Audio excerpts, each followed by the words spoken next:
Ahoj, vítám vás u dalšího videa. Všichni víme, že vejce, pokud není zkažené a pustíme ho do vody, tak se potopí na dno. Ale je tomu i tak, pokud vejce rozbijeme ve vodě, jakože když ho rozbíjíte třeba do těsta, tak co když to uděláme ve vodě? Tuhle otázku se dnes zkusím objasnit. A bude nějaký rozdíl, pokud použijeme obyčejné vejce z obchodu oproti vejcím od slepic z domácího chovu někde z vesnice. Jdeme na to. Proto si zajdeme do lednice pro vejce z obchodu a potom musíme najít někoho, kdo má domácí slepice. A kdo to může být? No přece babička. Všechny věci jsem si naložil do tašky a jel jsem k babičce. Mimochodem, naše vejce z lednice, to z obchodu, jsme dali do takovéto nádoby a poté jsme ho obalili fólií, aby se cestou nerozbilo. Teď už se vejce nerozbije. Když jsme dorazili k babičce, tak nás babička přivítala a dovolila nám natočit video o jejich slepicích, pokud to tak pochopila, když jsem jí říkal, že potřebují jedno z jejich vajíček. Babička nám teda vejce dala a teďka vám řeknu něco o slepicích. Celkem tady má jenom jednoho kohouta a jinak je tady 6 slepic. Tak 7. Zde mají slepice kurník a tady také spávají. Tady mají malý výběh na zimu, tady kde právě stojím. A tady vlastně je celá babičina zahrada. Babička nám teda donesla vejce a jako první zkusíme vejce, tady to naše zabalené, to koupené v obchodě.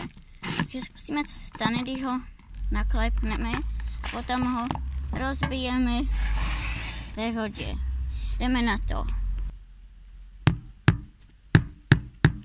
Tak, máme ho nakleplý. Teď máme tu naši nádobu s vodou. Ponoříme vejce dovnitř a pokusíme se jej otevřít.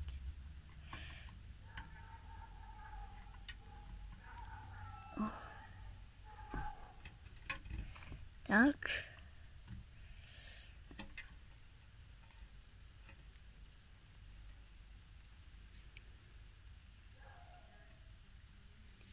Teď vidíme, že vejce se utopilo na dno, stejně se skořápkou.